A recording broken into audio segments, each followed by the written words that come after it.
À la page 31 du chapitre 11 de mes notes de cours, on résout la première situation de la section 2.7 de Séguin sur le mouvement circulaire, sur la dynamique du mouvement circulaire.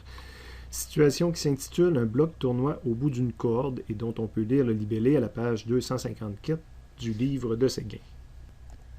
Après une première lecture, on en fait une deuxième lecture pour identifier nos données. Première chose qu'on nous dit, on dit que c'est un bloc attaché au bout d'une corde qui pèse 2 kg.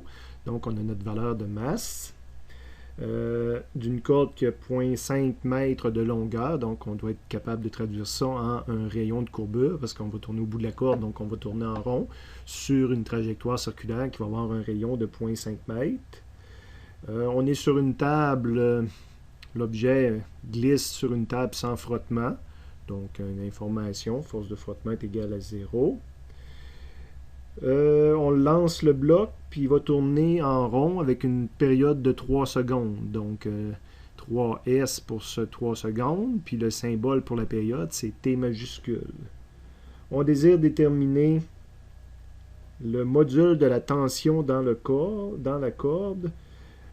Puis on nous dit aussi, juste avant, que le module de la vitesse était constant, donc le bloc avance avec une vitesse constante, mais on désire déterminer la force de tension dans la corde, donc une valeur en newton. Et l'on voit ici une des raisons pourquoi j'aime pas prendre T pour une tension. On voit le T majuscule qui est pour 3 secondes pour la période, qui sera en conflit avec le T de la tension ici.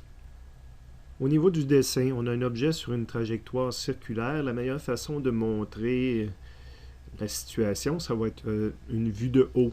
Donc de montrer notre trajectoire circulaire.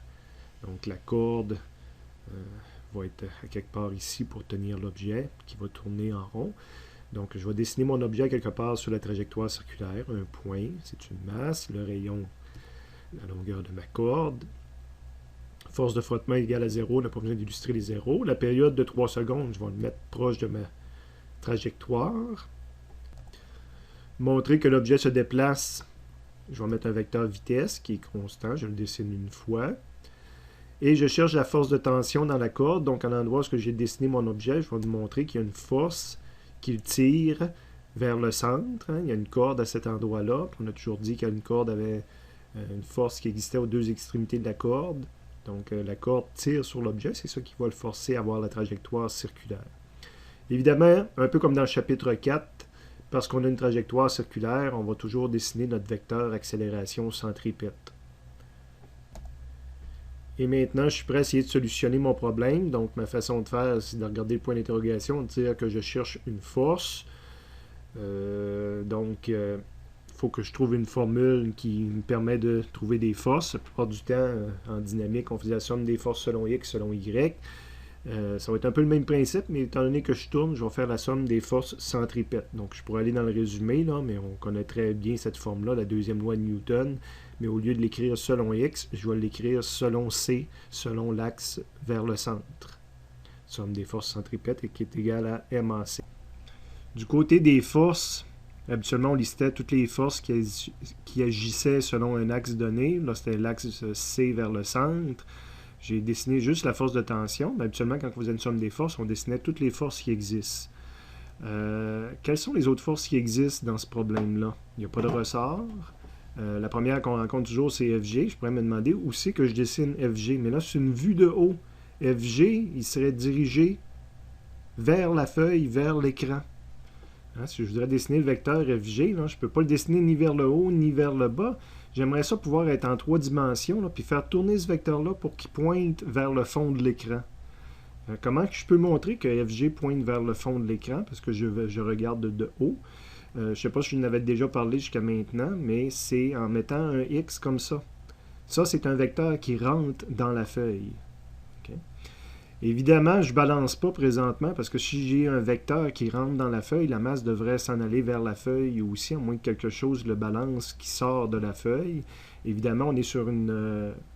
on disait qu'on était sur une table, donc la table me tient. J'ai une force normale. Je devrais dessiner aussi la force normale. Et cette fois-ci, la force normale serait un vecteur qui sort de l'écran, qui sort de la feuille.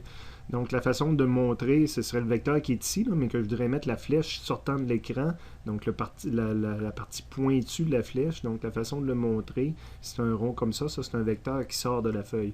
Évidemment, ces deux vecteurs-là ont la même longueur. Avec ce genre de dessin-là, c'est impossible de montrer qu'ils ont la même longueur. Mais ils se balancent. Donc, selon l'axe des Y serait l'altitude, serait sortant de la feuille, mais ces deux vecteurs-là se balancent. Puis j'ai mon FT dans l'autre sens, puis j'ai pas d'autres forces en jeu dans le problème. Puis quand je fais la somme des forces vers le centre, ben, ces deux vecteurs-là ne contribuent pas vers le centre. Donc la seule contribution que j'ai, c'est FT, et qui pointe dans le bon sens, qui pointe vers le centre. Fait que moi j'appelle ça plus FT. La masse de mon objet, l'accélération centripète est toujours positive. De toute façon, on l'a toujours dessiné vers le centre, là, donc j'ai jamais pris le temps d'écrire que c'était plus AC. Parce que l'accélération va toujours être vers le centre par définition. J'ai pas pris le temps de faire mon remplacement, mais là, je connais le 2 puis je connais pas le AC, donc ça me prend un autre outil. J'ai un premier blocage, là, j'ai 2 AC, mais j'ai pas de valeur pour AC. Dans le chapitre 4, on avait une formule qui donnait le AC en fonction de V carré sur R. J'ai progressé un peu, mais pas totalement, parce que dans le fond, je ne connais pas non plus le V. Donc, j'ai un deuxième blocage, puis ça va me prendre une troisième formule pour calculer le V. Toujours dans le chapitre 4, ce qui était connu dans ce problème-là, c'est la période. Donc, de V, il y a une relation entre le V et la période. T est égal à 2 pi R sur V. Et cette fois-ci, si je veux, je peux isoler le V là-dedans. V va monter, T va descendre, et je connais tous les chiffres. Si je voudrais, je pourrais calculer une valeur. Personnellement, je ne calcule jamais les valeurs à ce moment-ci d'un problème. Je vais mettre la troisième équation dans la deuxième équation. Donc, j'ai FT.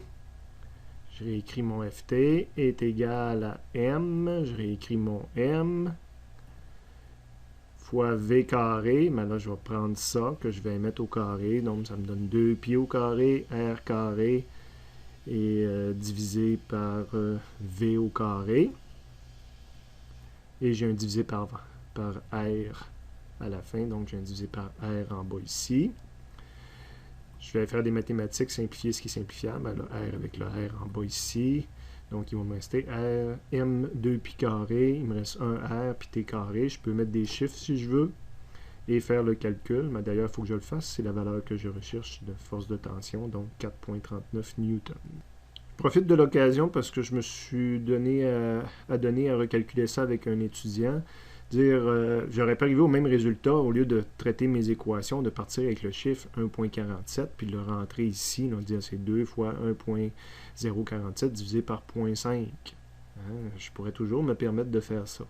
Et si je rentre ça dans une calculatrice, ça donne exactement 4,38.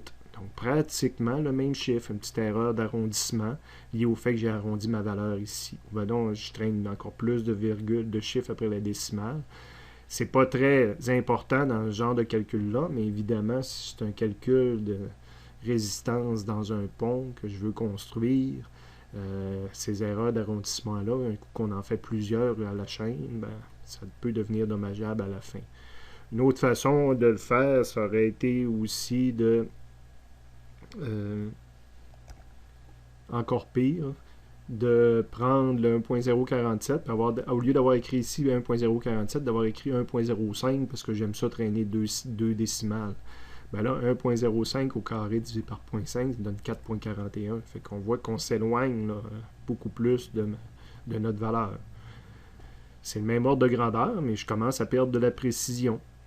J'aurais pu aussi décider de calculer l'accélération centripète, là, que même Séguin n'avait pas calculé, mais j'aurais pu faire le calcul de l'accélération centripète puis dire à la fin, je vais multiplier M par l'accélération centripète par M. L'accélération centripète, c'est V carré divisé par R. Fait que si je prends encore mon chiffre 1.47 divisé par 0.5, ça me donne une valeur d'accélération centripète. Puis là, ma force de tension, c'est 2 fois l'accélération centripète. Là, au moins, je me rapproche à nouveau de ma valeur. On voit qu'il y a plusieurs chemins. Des fois, il y a plusieurs chemins physiques pour arriver à la même réponse. Puis au niveau mathématique, il y a plusieurs façons d'y arriver. Puis en plus, au niveau des arrondissements, dépendant de quel endroit qu'on a fait nos arrondissements, on peut arriver à des réponses légèrement différentes.